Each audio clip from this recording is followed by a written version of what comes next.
என்னை தேடும் இறைவனே, உம்மை நாடி வருகிறேன். என்னை தேடும் இறைவனே, உம்மை நாடி வருகிறேன். ஜூன் 13ஆம் நாள். இன்றைய தியானத்தின் தலைப்பு எச்சரிக்கையாய் இருப்போம். வாசிக்க வேண்டிய திருமறை பகுதி கலாத்தியர் 6வது அதிகாரம் முதல் 10 வசனங்கள். எச்சரிக்கையாய் இருப்போம், நீயும் சோதிக்கப்படாதபடிக்கு உன்னை குறித்து எச்சரிக்கையாய் இரு. கலாத்தியர் 6:1. நண்பர் ஒருவர் அலுவலகத்தில் லஞ்சம் வாங்குகிறார். வேதம் கூறுகிறது, அப்படி ஒருவன் குற்றம் செய்தால் நாம் கனிந்த உள்ளத்தோடு அப்படிப்பட்டவனை திருத்த வேண்டுமாம். குடிக்கிற ஒருவனை திருத்த முடியுமா? அதை நான் சொல்லி அவன் கேட்பானா? இப்படி எதிர்மறை கேள்விகளும் எதிர்மறை பதில்களும் நம் உள்ளத்தில் தோன்றும். பிறர் காரியங்களில் தலையிடுவது கண்ணியமானதன்று, நாகரிகமானதன்று. நல்லது செய்கிறவனை பாராட்டலாம், கெட்டது செய்கிறவனிடம் போனால் அவன் கோபம் கொள்வானே என்று நம்மில் 100க்கு 100 பேர் சிந்திக்கக்கூடும். உண்மைதான். ஆனால் வேதம் சொல்கிறதே, கீழ்ப்படிய வேண்டுமே. எப்படி? இதை குறித்து செய்ய முடியாத காரியங்களை ஆலோசனையாக சொல்ல நான் விரும்பவில்லை. ஆனாலும் வேதம் சொல்கிறது என்பதால் வெளிச்சம் காட்டும்படி முதலாவது ஜெபிக்கலாம். அதனால் நமக்கு பதிலாக ஆவியானவர் அவனோடு பேசுவார். அதன் பின் ஆவியானவரே நாம் பேசுவதற்கு கூட நல்ல வாய்ப்பை ஏற்படுத்தி கொடுக்கக்கூடும். இது குறித்து நீங்கள் மேலும் சிந்தியுங்கள். ஆவியானவர் ஆலோசனைகள் கொடுக்கக்கூடும். அதுவே தியானமாகும்.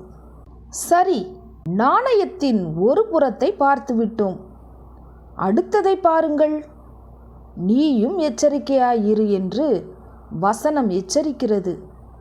எந்த பாவமானாலும் அதை இன்னொருவர் தான் செய்வாரா? நீயும் அதை செய்து பாவ குழிக்குள் விழ வேண்டும், கிறிஸ்துவை விட்டு பிரிய வேண்டும் என்பதுதானே சாத்தானின் ஆசை.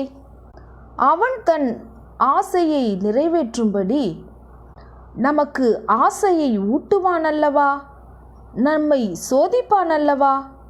இப்படியெல்லாம் நடக்கக்கூடும் என்று ஊகித்த பவுல் உடனே சோதிக்கப்படாதபடிக்கு எச்சரிக்கையாய் இருக்க வேண்டும் என்று புத்தி கூறுகிறார்.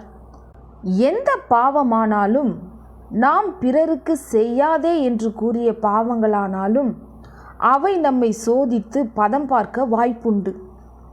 சோதனை வரும்போதே எச்சரிக்கையாய் விழிப்புடன் இருக்க வேண்டும். சோதிக்கப்பட்ட பின் பொன்னாய் விளங்குவதற்கு யோபுவை போன்ற ஒரு சிலரால் தான் முடியும். எனவே சோதனை வரும்போதே எச்சரிக்கையுடன் விலகிவிட வேண்டும். சுத்த பொன்னாகவே ஒளிர வேண்டும். யார் பாவம் செய்தாலும் நல்ல கிறிஸ்தவன் பாதிக்கப்படுவான். அந்த பாதிப்பு நற்கிரியைகளை செய்ய அவனை தூண்ட வேண்டும். யார் பாவம் செய்தாலும் நல்ல கிறிஸ்தவன் பாதிக்கப்படுவான். அந்த பாதிப்பு நற்கிரியைகளை செய்ய அவனை தூண்ட வேண்டும். சீர்பொருந்த பண்ணுவாய் நீ சீர்திரியேகராலே, சீர்பொருந்த பண்ணுவாய் நீ சீர்திரியேகராலே.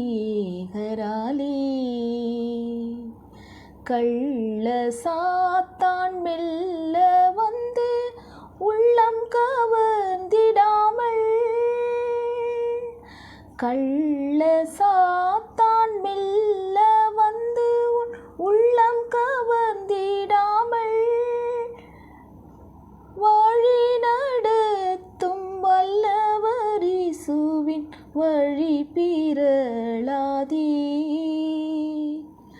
வழி நடத்தும் வல்லவர் இயேசுவின் வழி பிறழாதே. சீர்பொருந்த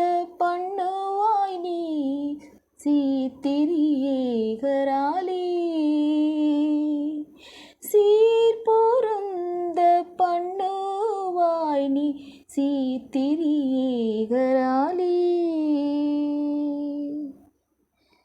ஜபம். தேவனே, பிறர் பாவம் செய்யும்போது நீர் திருத்த வேண்டும் என்று ஜெபிப்பேன். நான் பாவம் செய்யும்போது அதை தடுக்க வேண்டும் என்றும் ஜெபிக்கிறேன். ஆமேன்.